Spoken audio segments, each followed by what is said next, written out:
Dalam seri ini kita akan belajar membangun blog dengan Laravel Santum dan Vue. Oke, poinnya gini ya, ketika kita ingin belajar membuat blog, intinya bukan itu, tapi bagaimana Anda memahami tentang Laravel Santum dan Vue, atau bagaimana kita nanti belajar authentication-nya, lebih tepatnya seperti itu. Banyak yang harus kita setup di sini. Yang pertama pastinya Laravel, karena saya belum mempersiapkan apapun di sini. Kita start dari awal sekali. Yang kedua kita membutuhkan Laravel UI, dan yang ketiga kita butuhkan Laravel Santum pastinya karena ini adalah official package yang dibuat oleh Tyler Otwell sendiri. Dan yang terakhir kita butuh setup Vue CLI karena di sini kita ingin menggunakan Vue untuk front end-nya. Oke, langsung saja saya akan buka terminal saya dan install Laravel-nya karena saya belum mempersiapkan apa-apa. Laravel new, kita akan memanggilnya story ya. Jadi kita buat di sini API story karena kita akan menjadikan Laravel sebagai API, dan untuk front end-nya nanti kita menggunakan Vue. Dan saya akan enter, tunggu sampai selesai, ini tidak akan lama. Oke, ketika instalasi sudah selesai, kita akan cd into API story. Oke, kita akan start di sini untuk instalasi Laravel UI-nya. Karena pada saat ini, ketika misalnya kita ketik PHP Artisan, tidak ada UI di sini. Nah, oleh karena itu kita akan install package official juga, yaitu Laravel UI. Composer, require, Laravel UI. Kita buat sini --dep, biar kita supaya bisa mendapatkan dependensi maksudnya. Oke, kita tunggu sampai selesai, ini tidak akan lama.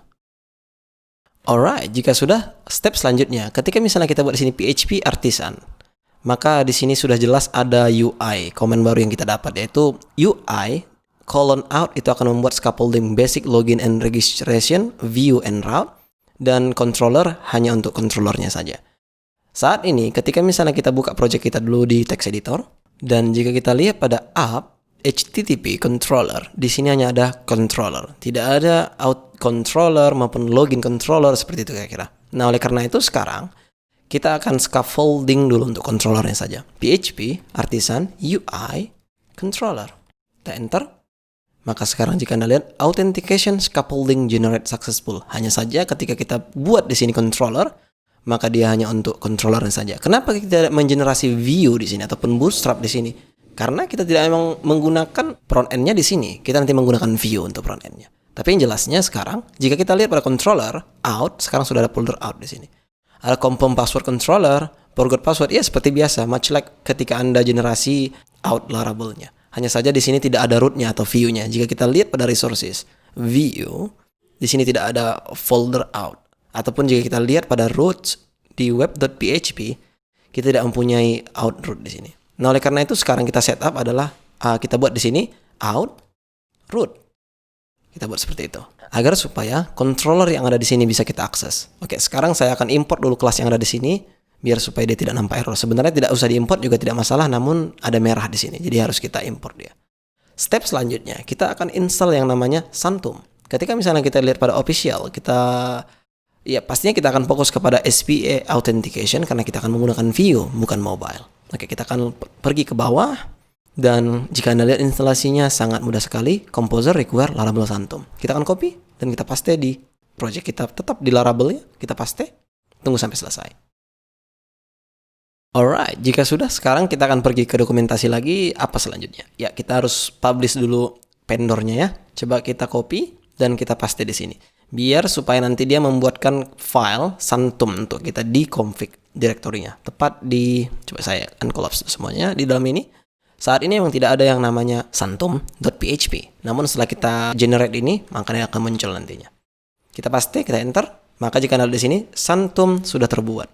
Artinya, dan bukan cuma Santum aja, dia juga membuatkan kita migration-nya. Which is untuk tokennya nanti, penyimpanan tokennya. Oke. Kita akan pergi ke pertama. Jika kita lihat kembali pada dokumentasinya, di sini kita memang disuruhnya memigrate-nya atau memasukkan tabel-tabelnya ke dalam database. Namun, pertama yang sekali kita belum setup database-nya. Tapi, saya sudah mempersiapkan database dengan nama story. Nah, jika Anda belum, silahkan buat database baru dan silahkan buka env file. Dan di sini kita bisa buat story. That's it. Oke. Kemudian selanjutnya, kita akan pastikan bahwa middleware-nya juga sudah terdaftar pada project Laravel itu sendiri. Karena jika tidak, ini tidak akan berhasil. Oke, kita akan copy dan kita akan pergi ke coba kita lihat pada app. Di sini ada HTTP, di sini ada kernel. Oke, kita akan scroll ke bawah khusus untuk API. Ya, di sini kita paste dia.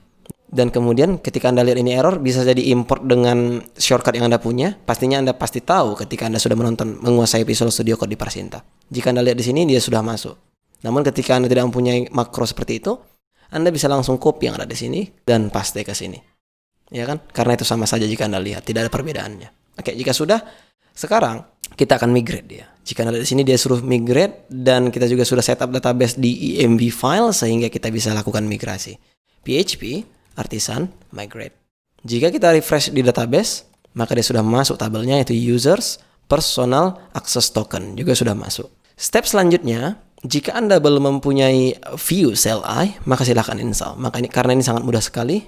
Ketika Anda menggunakan npm, lakukan dengan npm. Ketika Anda menggunakan yarn, maka lakukan dengan yarn. In this case, saya mempunyai yarn, ya, saya akan copy yang ada di sini dan kita akan paste ke terminal. Ketika Anda belum mempunyainya, tapi ketika sudah, ya saya menyarankan juga Anda add kembali karena dia akan update nanti ketika Anda sudah mempunyainya. Saya paste, saya enter. Alright, ketika instalasi sudah selesai, maka sekarang jika Anda ketikkan view version, maka dia sudah ada di sini versi 441. Mungkin ketika Anda menonton video ini jauh sesudah diupload, maka ini akan berbeda. Bisa saja misalnya 4,4,32 atau berapa. Cuman saat ini saya merekam video ini, itu versinya 4,41. Dan selanjutnya kita akan buat project baru, tapi kita akan melakukannya di luar Laravel itu sendiri. Oke? Karena jika di dalam Laravel juga bisa, namun saya memilih di sini di luar project Laravel hanya karena biar supaya Anda tidak bingung mana folder untuk front end, mana folder untuk back end-nya. Oleh karena itu sekarang saya akan cd kembali. Jadi sekarang saya di root directory dan di sini saya akan buat view create story. Ketika tadi misalnya untuk backend-nya kita buat api.story, maka sekarang kita buat story. Kita enter. Dia akan menanyakan kita bahwa apakah kita ingin disetupkan default atau manual. Karena jika default, Anda hanya diberikan oleh Babel dan Eslin. Ketika kita ingin manual, kita akan ditawarkan seperti Vuex, router misalnya. Nah, oleh karena itu kita akan butuh manual di sini. Kita butuh Babel, Progressive Web Application. Ketika Anda butuh, maka checklist dengan menekan space. Ketika Anda tidak butuh, maka tekan space lagi. Kita butuh router, kita butuh Vuex. Kita butuh CSS preprocessor? Ya, nampaknya tidak. Namun, ya mungkin Anda butuh, Anda langsung tekan space. Karena jika tidak, Anda tekan space sekali lagi. Dan jika sudah, kita tekan enter. Di sini ditanyanya, apakah kita ingin menggunakan history mode? Yes, for sure, ya kan? Ya, Eslin with error preparation only. Kita butuh yang pertama, maka kita enter. Ya mungkin Anda bingung ya apa ini sebenarnya, cuman Anda bisa baca-baca di view CLI atau Anda bisa langsung getting start untuk menonton Laravel View SPA di Parasinta yang itu sangat basic sekali ketika Anda memang pertama di view. Tapi ini sangat mudah sekali untuk dipahami, jadi tidak usah khawatir ketika Anda tidak tahu apa-apa. Just follow me, kan gitu. Kita enter dan di sini kita akan masukkan dia ke dedikasi config file. No, saya akan pilih N di sini, kita enter. Kita tunggu sampai selesai, ini tidak akan lama. Jika sudah, sekarang kita bisa cd into story dan ketika Anda menggunakan npm, Anda bisa lakukan npm run serve. Ketika Anda menggunakan yarn, Anda bisa lakukan yarn serve. Maka jika saya buat yarn serve, maka dia akan membuatkan development server untuk kita, which is default, yaitu adalah localhost. Kita klik, maka jika Anda lihat di sini instalasi view sudah berhasil. Dan jika kita lihat struktur foldernya, saya akan buka tab baru dan di sini saya akan buka dengan PHP Storm. Bisa juga dengan code, hanya saja nanti Anda bingung yang mana projectnya, maka saya akan membuatnya beda di sini. Saya akan enter. Ya, kira-kira seperti ini. Basic lah. Cuman ketika misalnya Anda ketik source, di sini ada asset, component, router, store, dan view. Dia sudah setup untuk kita biar supaya kita enak memakainya. Ketika kita ingin menggunakan Vuex, kita bisa langsung ke store folder. Ketika kita ingin menggunakan router, kita pergi ke router folder. Kan gitu kira-kira. Selanjutnya, ketika kita masih di sini atau command line kita juga sudah masih di sini, kita akan install beberapa fitur yang kita butuhkan. Mungkin nantinya kita akan menggunakan Tailwind CSS. Untuk sekarang kita akan fokus menggunakan Bootstrap karena ini basic. Untuk belajar cocok gitu. Namun nanti ketika misalnya di akhir video, ketika kita ingin mengkonvertnya ke Tailwind, itu sah-sah saja. Oke. Sekarang saya akan buat di sini yarn add, atau ketika Anda menggunakan npm, Anda bisa langsung npm install. Ya. Di sini saya menggunakan yarn. Yarn add Bootstrap. Kita butuh pooper karena Bootstrap require pooper, oke? Dan selanjutnya adalah jQuery dan Axios. Kenapa kita butuh jQuery? Ya, hanya untuk Bootstrap saja. Jadi jika misalnya Anda tidak menggunakan Bootstrap, mungkin Anda tidak membutuhkan jQuery. Saya sengaja memakai Bootstrap di sini hanya karena judulnya belajar, ya kan? Kita enter. Oke, instalasi sudah selesai. Jika kita refresh di browser, tidak akan ada yang terjadi. Namun mereka sudah terinstall di project kita.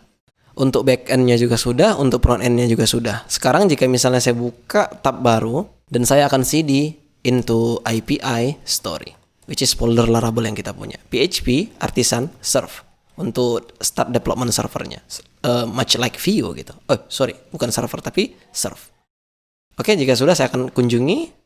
Ya, kira-kira seperti ini. Laravel kita sudah set up beserta authentication-nya dan juga Vue kita sudah set up. Artinya di video selanjutnya kita bisa start untuk konfigurasinya karena itu sangat luar biasa sekali komplikasi ketika Anda tidak mengetahuinya. Alright, I'll see you on the next video.